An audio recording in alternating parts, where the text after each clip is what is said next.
नमस्कार, आपने देखना शुरू कर दिया है द एंगल और मैं हूं आपके साथ छवि अवस्थी। दोस्तों, कहते हैं जन्मदिन तो एक बहाना है, दरअसल आला कमान को शक्ति दिखाना है। और ये हम कह रहे हैं सचिन पायलट के लिए। आप समझ गए होंगे क्योंकि सचिन पायलट का 7 तारीख को जन्मदिन है और 7 तारीख को हर जगह रक्तदान शिविर आयोजित किए जा रहे हैं। जैसे कि सचिन पायलट के जितने भी समर्थक, जितने विधायक थे जो उनके साथ बागी हुए थे, खास तौर पर वो ये आयोजन कर रहे हैं। और इस आयोजन में एक बात का खास ध्यान रखा जा रहा है कि इस आयोजन में कोशिश की जा रही है कि इसकी ज़्यादा से ज़्यादा पब्लिसिटी की जाए, ज़्यादा से ज़्यादा लोगों तक पहुंचाया जाए, जिससे कि जो आला कमान है वहां तक पहुंचाया जा सके, दिल्ली तक आवाज़ जा सके कि सचिन पायलट के लिए कितने लोग एकजुट हैं। वहीं सोशल मीडिया पर भी इन दिनों उनका फोकस है क्योंकि कोरोना की वजह से जो लोग हैं वो उनसे मिलने नहीं आ सकते। तो सचिन पायलट ने भी एक अपील की है कि उनसे मिलने कोई ना आए उनके जन्मदिन वाले दिन, बल्कि जितने भी जो लोग हैं वो उनके सोशल मीडिया के थ्रू उनसे जुड़े। ये तो रही सचिन पायलट की बात। तो सचिन पायलट का तो सीधा सीधा कोशिश यही है कि 7 तारीख को एक अपनी शक्ति दिखाई जा सके आला कमान दिल्ली में। अब जब सचिन पायलट की बात चल रही है तो फिर बीजेपी की भी बात कर लेते हैं। और बीजेपी में वसुंधरा राजे इस समय सक्रिय हैं और सक्रिय ही नहीं, वो आगे की रणनीति रूपरेखा कुछ इस तरह बना रही है जिससे कि जो आने वाले टाइम में उनके सामने कोई दूसरा प्रतिद्वंदी रहे ही ना।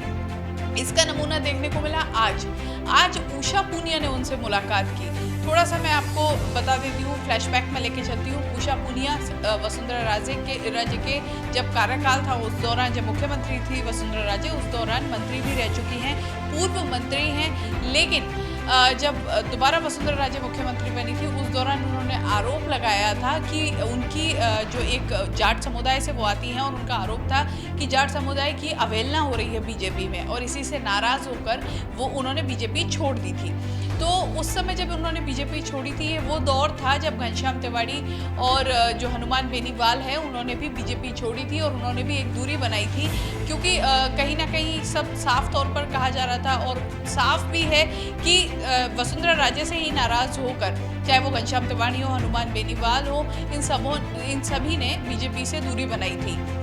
उसी दौरान उषा पूनिया ने भी दूरी बनाई थी। लेकिन अब दोबारा से वसुंधरा राजे अपने उन्हीं पुराने जितने भी उनके प्यादे हैं उनको दोबारा से अपने पास लाना चाहती हैं और दोबारा से जो शतरंज का गेम, अब वो जो आगे के लिए जो गेम तैयार कर रही हैं वहाँ पर अपने पुराने प्यादों की ओर उनका फोकस है और उनको फिर से तैयार करना चाहती हैं कि आगे जब कोई भी ऐसा मौका आए, जब उनके पास उनके हाथ में कमान हो और कोई ना कोई एक क्षण ऐसा आए जब वो शह मात का खेल खेल सकें, तो उनके सामने वाला प्रतिद्वंदी कोई रुके ही ना।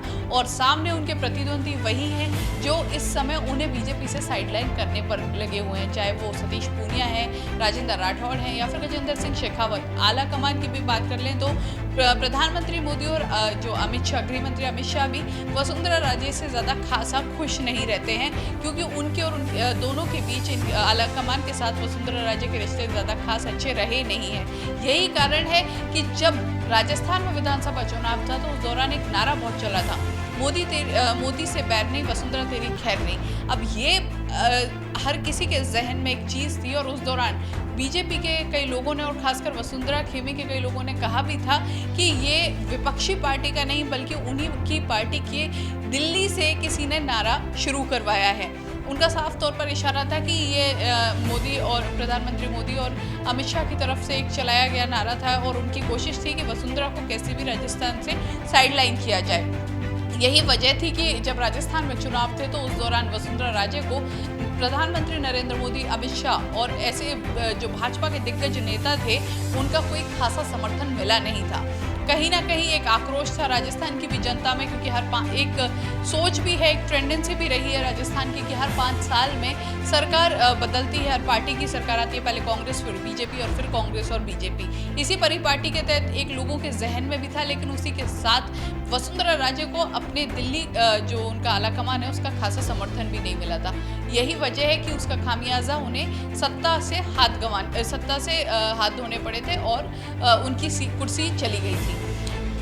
जहां एक और उनकी मुख्यमंत्री की कुर्सी खिसकी, उसके बाद से ही बीजेपी के ही उनके कुछ नेता उन्हें साइडलाइन करने में लग गए थे, जिसकी शुरुआत हुई थी जब प्रदेश अध्यक्ष की नियुक्ति की गई थी और उस जगह सतीश पूनिया को नियुक्त किया गया था। क्योंकि उनसे पहले जब मदन लाल सैनी की नियुक्ति हुई थी, उस दौरान काफ़ी दोनों ही चाहे वो प्रधानमंत्री मोदी और वसुंधरा राजे के बीच काफ़ी तनातनी हुई थी, क्योंकि वसुंधरा राजे चाहती थी कि किसी इंसान को उनके किसी खेमे के किसी आदमी को प्रदेश अध्यक्ष बनाया जाए।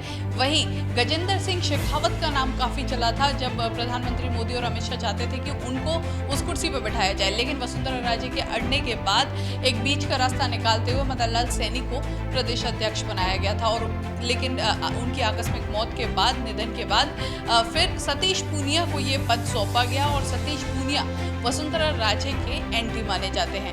तो ऐसे में साफ तौर पर, और सतीश पूनिया के आने के बाद इतना भी है कि जितनी भी जो नियुक्तियां हुई हैं, जितने भी पदाधिकारी नियुक्त किए गए हैं बीजेपी में, वो सभी उन्हीं के खेमे के हैं।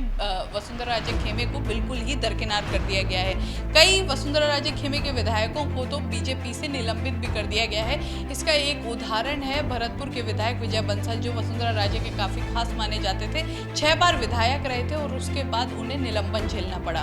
तो साफ तौर पे कह सकते हैं कि इस समय अब वसुंधरा राजे का फोकस उन प्यादों पर है जिनको वापस लाकर जो ये एक खेल बिगड़ा था उसे दोबारा से अपने कब्जे में लिया जा सके। और जितने ज़्यादा प्यादे उनके पास होंगे, निश्चित तौर पर आने वाले भविष्य में जब भी कभी परीक्षा होगी तो शह मार के खेल में वसुंधरा अपने पुरानी जो तिकड़म है, जो पुरानी एक कह सकते हैं रणनीति है, और पुराना जो एक उनका फोकस रहता है, पुरानी जो राजनीतिक सोच है, राजनीतिक जितना भी उनकी चालाकियां हैं, क्योंकि वसुंधरा राजे कभी भी कम जनाधार वाली नेता नहीं रही हैं। वसुंधरा राजे एक जनाधार वाली नेता रही हैं। इसी के साथ राजनीतिक पकड़ बहुत अच्छी है, लॉबी बहुत स्ट्रॉन्ग रखती हैं हमेशा से, और फिर से वो वही उसी लॉबी को स्ट्रॉन्ग करने में लग गई हैं।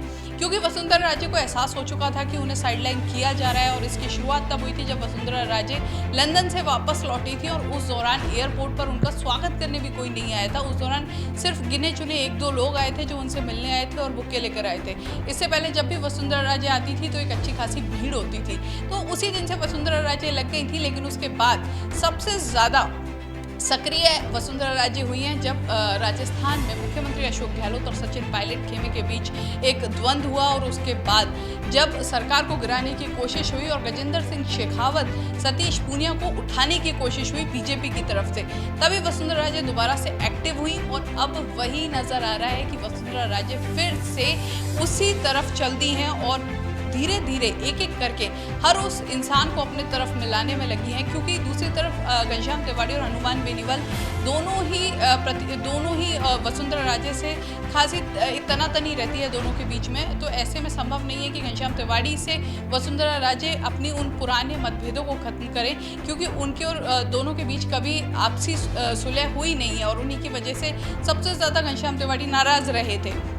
ऐसे में वसुंधरा राजे उन दोनों के अलावा जो भी विकल्प हैं उन पर फोकस कर रही हैं, और इसी का उदाहरण आज देखने को मिला जब उषा पूनिया उनसे मिलने आई। तो अब देखना होगा कि जहां एक और सचिन पायलट खुद को साबित करने में लगे हैं, वहीं दूसरी ओर वसुंधरा राजे आगे की रणनीति को स्ट्रॉन्ग करने में लगी हैं। वसुंधरा राजे एक पुराने लोगों को अपने से जोड़ने में लगी हैं। वहीं तीसरी तरफ अगर बात करें राजस्थान के मुख्यमंत्री अशोक गहलोत की, तो कुछ ऐसा ही फोकस मुख्यमंत्री अशोक गहलोत का भी नजर आ रहा है। मुख्यमंत्री अशोक गहलोत ने बीटीपी विधायकों से कुछ वादे किए थे, जिसके बाद बीटीपी के दोनों विधायक उनके खेमे में आ गए थे।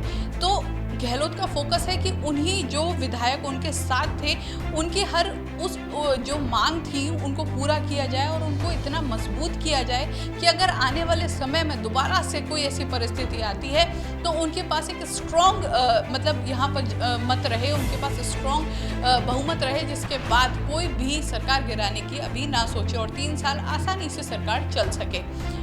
सीएम अशोक गहलोत ने इसी को देखते हुए विधायकों का अच्छा खासा अपने चाहे वो बीटीपी विधायक हो या फिर सुभाष गर्ग, उनको भी जितने भी जो, और उसी के अलावा निर्दलीय विधायक खास तौर पर अशोक गहलोत के साथ हैं। साफ तौर पर उनका हमेशा से रहा है कि उनका मुखिया सिर्फ अशोक गहलोत है, तो ऐसे में वो भी खुद को मजबूत करने में लगे हैं। तो अब देखना होगा आने वाले टाइम में ये अनुभव जीतते हैं, ये जो अनुभव के आधार पर जो फैसले लिए जा रहे हैं वो जीतते हैं, या फिर एक जो युवा जोश के साथ जो नए निर्णय लिए जा रहे हैं, युवा जोश के साथ जो प्रदर्शन किए जा रहे हैं, युवा जोश के साथ जो खुद की ताकत दिखाने की कोशिश की जा रही है, उसको सफलता हासिल होती है। राजस्थान में काफ़ी कुछ चल रहा है और इसी तरह की खबरें हम आप तक यूं ही पहुंचाते रहेंगे, लेकिन हमारे चैनल को सब्सक्राइब करना ना भूलें, जिससे कि वक्त पर आपके पास ऐसे वीडियो पहुँचते रहें। नमस्कार।